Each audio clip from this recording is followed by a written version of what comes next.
Bom dia, pessoal. Tudo bem?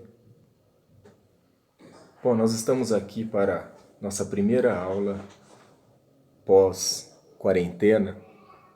Ainda estamos isolados, né? De certa forma. Estamos iniciando nossa aula em formato EAD. E para essa primeira aula de fundamentos, eu gostaria de fazer uma revisão sobre o modelo de computador do John von Neumann, que nós já vimos há várias semanas, né, lá no nosso primeiro mês de aula, que inspirou a arquitetura de computadores adotada mundialmente falando e utilizada em certo nível até os dias atuais. E também falar sobre sistemas de numeração, o decimal, que é o que nós utilizamos em nosso dia a dia, e o binário, que é utilizado pelos computadores digitais, baseado na arquitetura von Neumann. Então, esse é um resumo da aula de hoje, que é um pouco de revisão também do que nós já tratamos nas nossas aulas presenciais. Vamos lá. Bom, o modelo von Neumann, ele entende que o computador é uma máquina, é um equipamento que deve ter memória, uma unidade de controle para controlar o acesso a essa memória, né, de dados presentes nessa memória, uma unidade lógica e aritmética, que é a unidade responsável por realmente fazer cálculos e comparações, as operações de fato que o computador pode executar. Nós chamamos, quando estamos trabalhando com o computador, de instruções. Então, as instruções que o computador pode executar. Essa unidade lógica e aritmética também é conhecida como ULA ou ALU, né? Dentro dessa unidade lógica e aritmética tem um acumulador para ir contando, né, controlando aí qual instrução vem a seguir. E nós temos lá embaixo aí do gráfico, aí do diagrama, perdão, nós temos a entrada, que representa qualquer dispositivo de entrada de dados. No caso de um PC, de um notebook, a gente tem o mouse, o teclado, e no smartphone, que é touchscreen, então a própria tela ela serve para nós usarmos algum aplicativo de teclado, né, alguma ferramenta, algum recurso aí para entrar com dados, ou clicar em algum ícone, e também é o dispositivo de saída padrão. E no notebook, no computador, a gente tem a tela, né, o monitor de vídeo, no PC é mais comum a gente falar, que mostra o resultado aí dos dados que foram processados. Então esse é o esquema do modelo von Neumann. Então, nós já comentamos sobre isso, né? E agora sobre o sistema de numeração. O von Neumann pensou em uma representação binária para os dados e instruções de computador, isto é, utilizando o sistema numérico binário, que possui só dois estados. Então, a gente vai compreender melhor isso fazendo uma revisão rápida antes do nosso sistema decimal, porque o que tem em comum nesses dois sistemas é que eles são sistemas posicionais. Vamos entender melhor isso. Os sistemas numéricos foram desenvolvidos para auxiliar o ser humano na realização e na demonstração de cálculos. Através da utilização dos algarismos arábicos, foi adotado um sistema posicional em que o dígito, um símbolo desse sistema, adquire diferente valor de acordo com a sua posição. Por exemplo, 09 é diferente de 90, que constitui no sistema decimal 90, né, nesse último caso. O sistema decimal é composto por 10 símbolos, que corresponde à quantidade de dedos em nossas mãos. Com esses símbolos, 0, 1, 2, 3, 4, 5, 6, 7, 8 e 9, nós podemos representar qualquer número decimal. Como isso é possível, então? A regra, desse sistema é a seguinte. Nós podemos representar com apenas um único algarismo, nós podemos representar com apenas um único algarismo 10 números diferentes, começando por 0 e indo até o 9.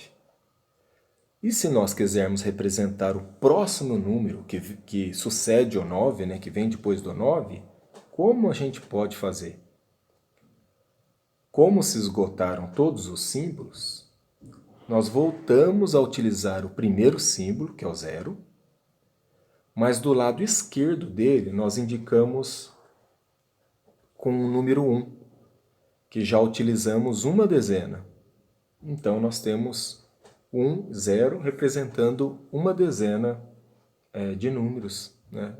O número seria o 11º número possível, contando a partir de 0, mas ele indica que foi utilizado uma dezena.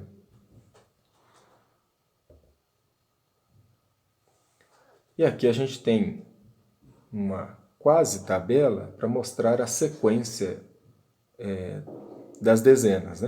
Nós temos um 0, depois temos um 1, que é o número 11, depois um 2. Vejam que o número 1 à esquerda é mantido e nós de novo utilizamos sequencialmente do algarismo 0, do símbolo 0 até o símbolo 9, mantendo o número 1 do lado esquerdo.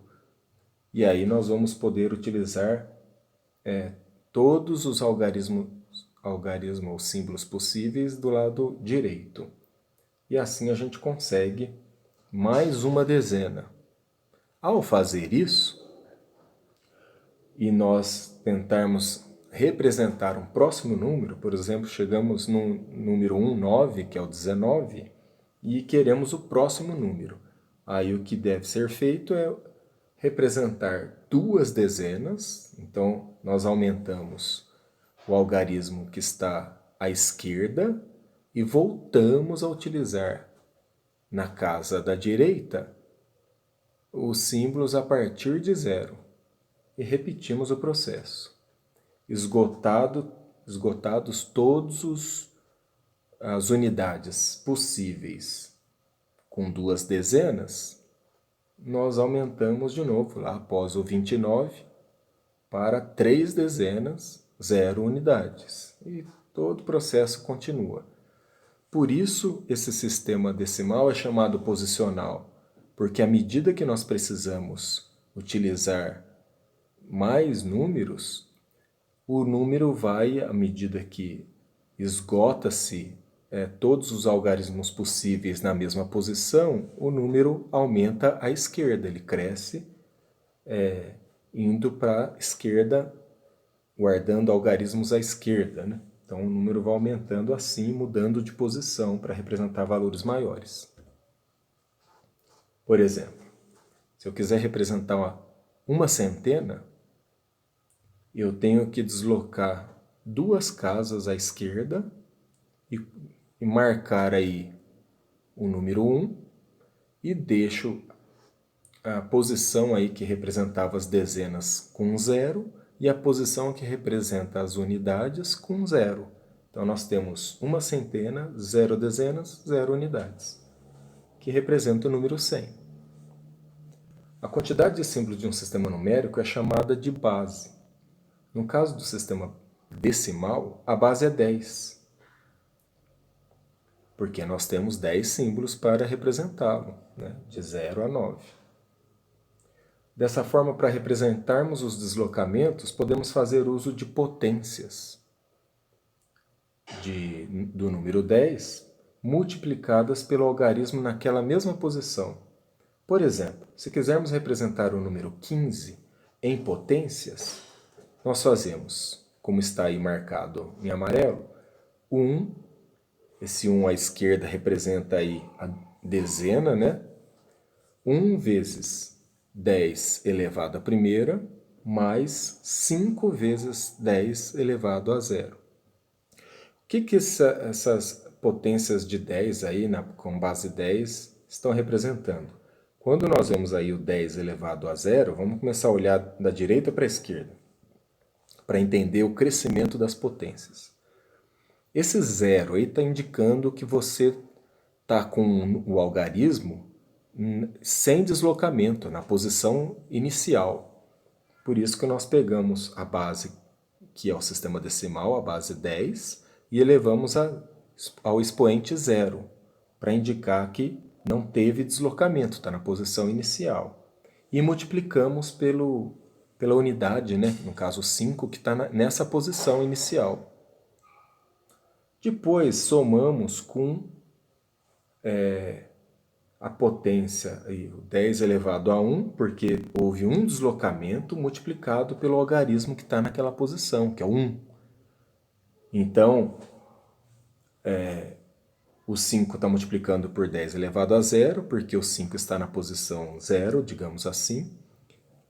E o 1 é multiplicado por 10 elevado a 1, porque o 1 está uma casa à esquerda da posição inicial. Por isso que o 10 é elevado a 1. Vale observar que essa soma ela acontece porque essa expressão em forma de potência ela está representando um único número. Então devemos realizar a soma para chegar ao número representado. E o resultado disso, 10 elevado a 0, qualquer base elevado ao expoente zero, o resultado é 1. E 10 elevado a 1, qualquer base, qualquer número elevado a 1, resulta no próprio número. Então, 5 vezes 1 dá 5, mais 10 elevado a 1, que dá 10. 10 vezes 1, 10. 10 mais 5, 15. Chega-se no número 15. Agora, para exercitar, tente representar em seu caderno e depois mande a foto no espaço que vai ser deixado aqui no Teams, da representação em forma de potências do número 512. Fica aí como um desafio para vocês, ok? Bom, agora vamos falar do sistema binário. O que acontece? O sistema binário